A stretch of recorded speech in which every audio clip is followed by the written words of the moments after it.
Welcome to the debate. Imagine for a second that you're a business owner. You've poured your life into building your company, marketing your products, just getting people to notice you. But right now, and this is looking at the hard industry data, about 38% of inbound calls to businesses go entirely unanswered, Yeah, which is wild. it is. I mean, that is pure revenue and like immediate customer trust just evaporating into thin air because nobody was there to pick up the phone. So today we are examining a technology that claims to solve this massive leak, specifically autonomous AI voice agents deployed as frontline customer service reps. Right, and we're grounding this discussion in the click phone platform model specifically. Exactly. Because the central question we have to answer here is this. Can a system promising a, sub 5-minute setup and total automation truly handle the messy realities of customer service? Or does the pursuit of extreme ROI and efficiency risk alienating customers who have, nuanced, deeply human needs? Right. Now, I'll be taking the position that AI voice agents represent a revolutionary and, frankly, necessary leap in business scaling. By providing immediate 24/7 responsiveness, businesses don't just cut costs, right? They drastically improve baseline customer satisfaction and fundamentally transform their operational ROI.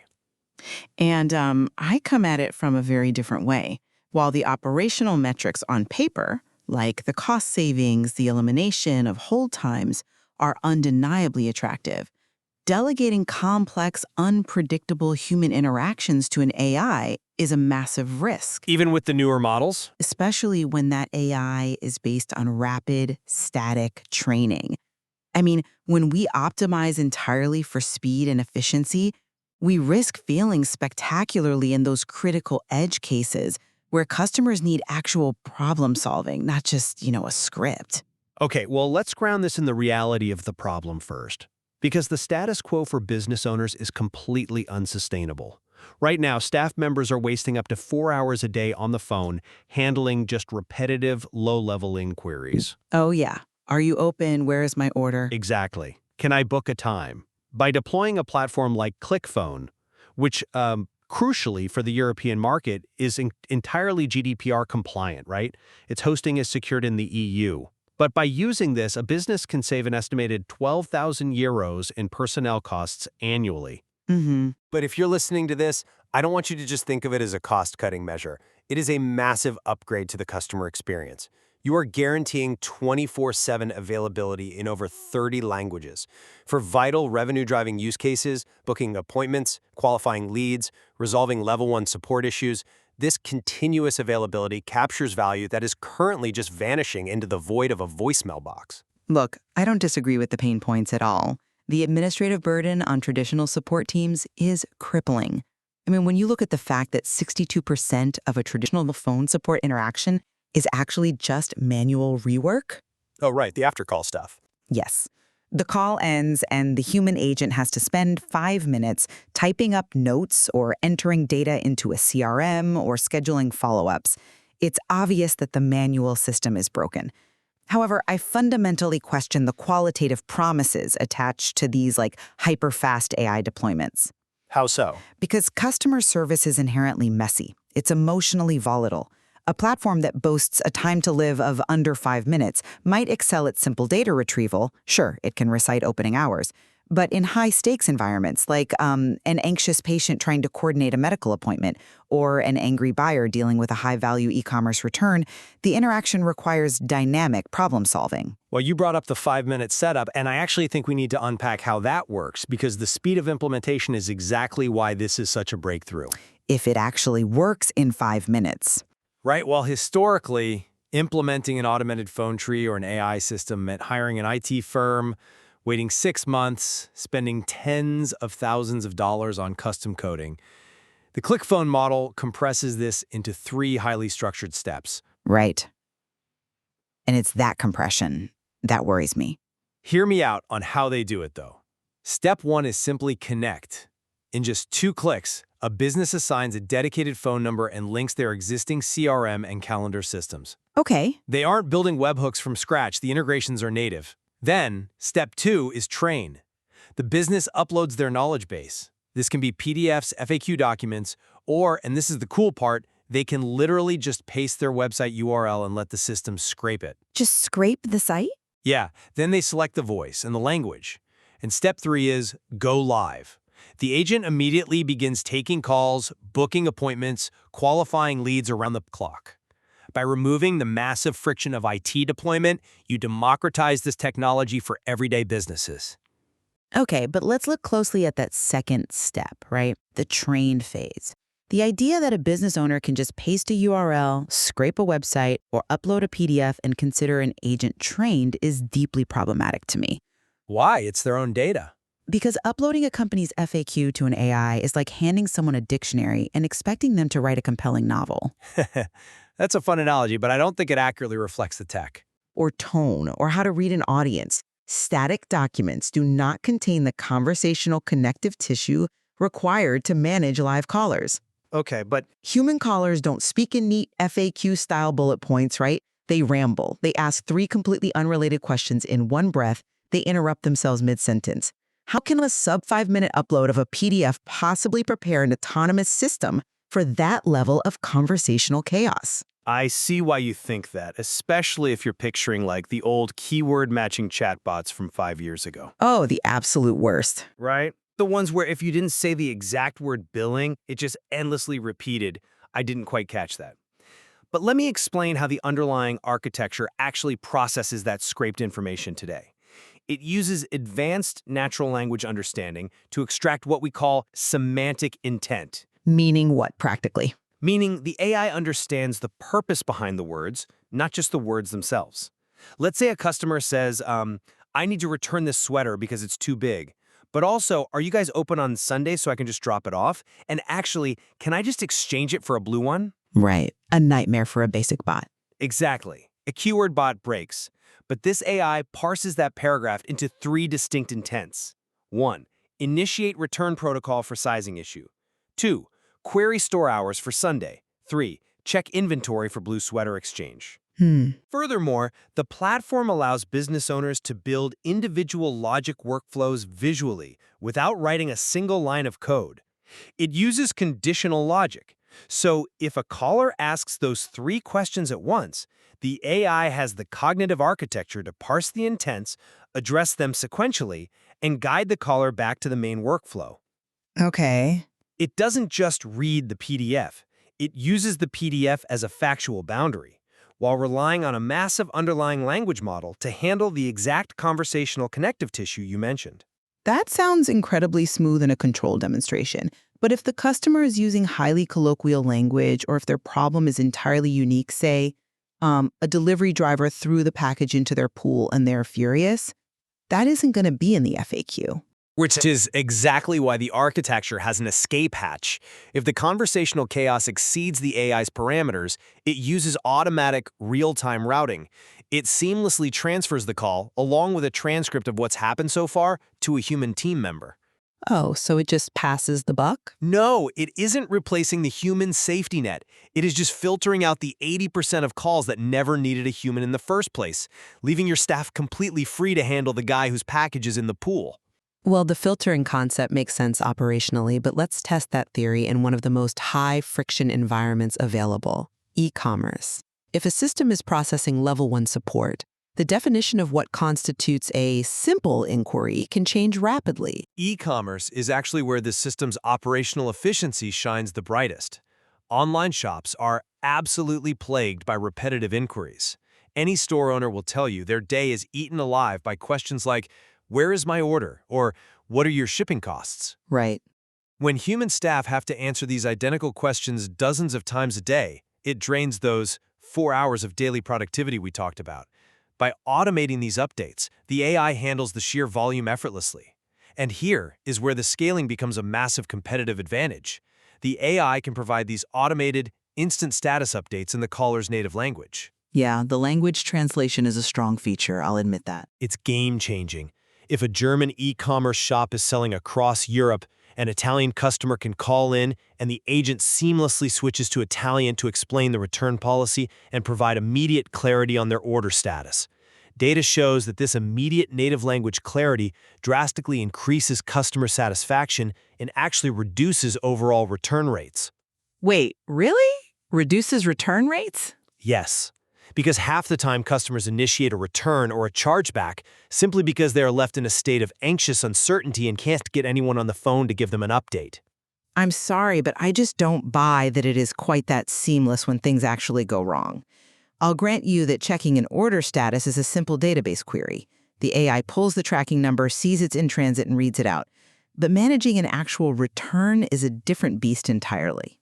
How so? When a customer is calling to process a return, they are usually unhappy. The product arrived damaged, or it looked completely different than the photos, and they feel they've wasted their hard-earned money. And the AI can easily process the return ticket. But processing the ticket isn't the point. In those moments, customer service is not about data retrieval. It is about relationship repair. An AI delivering a perfectly accurate but rigidly systematic response to a damaged goods complaint might technically follow the return protocol, but it completely lacks the emotional validation the customer is seeking. I mean, if I call in angry and a machine says, in a perfectly pleasant voice, "I understand you are frustrated, let me process that," it sounds incredibly hollow. It feels insulting. In those nuanced edge cases, the extreme efficiency of the AI might actually escalate the customer's dissatisfaction and permanently damage brand loyalty. You might save the personnel cost, but you lose the lifetime value of the customer. That's a really compelling argument, but I would actually frame it entirely differently. I think we have this heavily romanticized notion that human customer service agents are always highly empathetic, patient, and perfectly calibrated to the customer's emotional state. They certainly have a higher capacity for it than code. Capacity, yes, but reality? Human agents are prone to stress, fatigue, and inconsistency.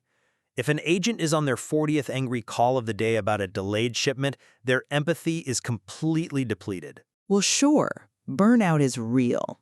I would argue that a stressed human is far more likely to escalate a tense situation through a heavy sigh, a harsh tone, or just rushing the caller off the phone. The AI, on the other hand, is perfectly stoic. It never loses its temper, it never gets defensive, it calmly listens, issues a structured ticket, and initiates the return protocol flawlessly every single time. Consistency is often far more comforting to a frustrated consumer than feigned, exhausted human empathy. So you're arguing that robotic stoicism is actually a better customer experience? In many cases, yes. Let's look at a real-world validation to support this focus on speed and consistency over human deliberation. There's a case study of a medical practice using this exact ClickPhone system. They managed to reduce their lead response time from an average of 4 hours down to 12 seconds. Wow, 12 seconds. 12 seconds. Now think about the stakes there. When someone is calling a medical practice, they are often anxious, maybe in pain. What serves that patient better? Waiting 4 hours for a potentially empathetic human receptionist who is juggling 3 other lines? Or having their appointment booked and confirmed in 12 seconds by an efficient AI? Speed and reliability are their own form of deep customer care. Okay. That medical practice example is a strong point for inbound triage. Shrinking a wait time from 4 hours to 12 seconds is an undeniable operational victory. And I won't dispute that getting someone on the calendar quickly relieves anxiety. Exactly. But let's follow that interaction past the initial 12-second phone call. Let's look at the workflow integration and what happens on the back end, because this is where the true ROI is either realized or entirely lost. You mentioned earlier that 62% of support time is wasted on manual rework. Exactly. And that is where the architecture really shows its value. The AI doesn't just talk to the customer and then, leave a voice memo for a human to transcribe later. It actively bridges the gap into the company's operational software. While your human staff is sleeping, this AI is literally looking at your Microsoft 365 or Google Calendar, spotting an opening at 2 p.m. on Tuesday, and locking in that high-value client dynamically. There is no double booking. Furthermore, during the call, the AI is designed to actively extract specific variables. What kind of variables? Names, order numbers, budget constraints, specific medical symptoms. It pulls those data points out of the natural conversation and pushes those structured discovery notes directly into CRMs like HubSpot, Pipedrive, and Salesforce. This eliminates the manual data entry entirely. Right. And the reason this matters so much is the democratization of the tool. If you look at the scalability of the pricing, it starts at around €50 a month for a starter tier with 200 minutes and scales up to a business tier at around €300 for 1,200 minutes, which includes full API access and single sign-on. It makes it accessible, certainly. It means a local bakery or a 3-person real estate firm can access the exact same automated CRM pipeline and enterprise-grade routing as a massive multinational corporation. They get the exact same AI brain working in the background. The democratization of the technology through that pricing structure is impressive, I'll give you that. But my concern lies precisely in that automated CRM integration you're praising. Have you considered the integrity of the data being permanently written into these systems? How do you mean? Well, let's say the AI is conducting a complex B2B discovery call or handling a nuanced e-commerce inquiry with a customer who has a very thick accent or uses slang. If the AI misunderstands the semantic intent, if it thinks a customer is ready to buy when they're actually asking for a refund, or if it categorizes a severe, complex medical symptom as a routine inquiry, it takes that flawed assumption and writes it permanently into Salesforce. Ah. Automated data entry is wonderful when it is perfectly accurate, but automated, flawed data entry creates a systemic poison in a company's CRM. It generates a silent mess that human staff will eventually have to spend hours or even days untangling. You know, I actually had that exact same fear when I first looked at how autonomous these agents were becoming. The idea of an AI silently dumping bad data into HubSpot and corrupting your pipeline sounds like an absolute nightmare. It really does. But I'm not convinced it plays out that way in reality, because it assumes the system operates in a black box without oversight, which is factually incorrect. So how do they prevent the data poisoning them? The platform is built with a highly transparent analytics and call evaluation suite. It provides a live dashboard that tracks all the KPIs, conversion rates, call minutes, success rates. But more importantly, immediately after every single call, the system generates a full word-for-word transcript alongside the structured summary it pushed to the CRM. Okay. Or if a thick accent causes a momentary hallucination by the AI, the human oversight team has the exact transcript to reference. They can see exactly how the variables were extracted. So instead of a human agent trying to remember what was said on a call 3 hours ago while typing up notes from memory, the manager has a perfect, objective record of the interaction to correct any systemic misunderstandings. It effectively elevates the human worker from a tedious data entry clerk to a high-level quality assurance manager. Elevating the worker to a quality assurance manager is a nice framing, but it implies the business actually allocates time for that oversight. Well, they should. But if a business owner is buying this software specifically to save that €12,000 in personnel costs, they are likely reducing their headcount, or at least not hiring when they otherwise would. The remaining staff will already be stretched thin, handling the complex escalations the AI couldn't manage. That's true, but Will they truly have the bandwidth to sit and review transcripts to ensure the AI didn't hallucinate a data point in Pipedrive?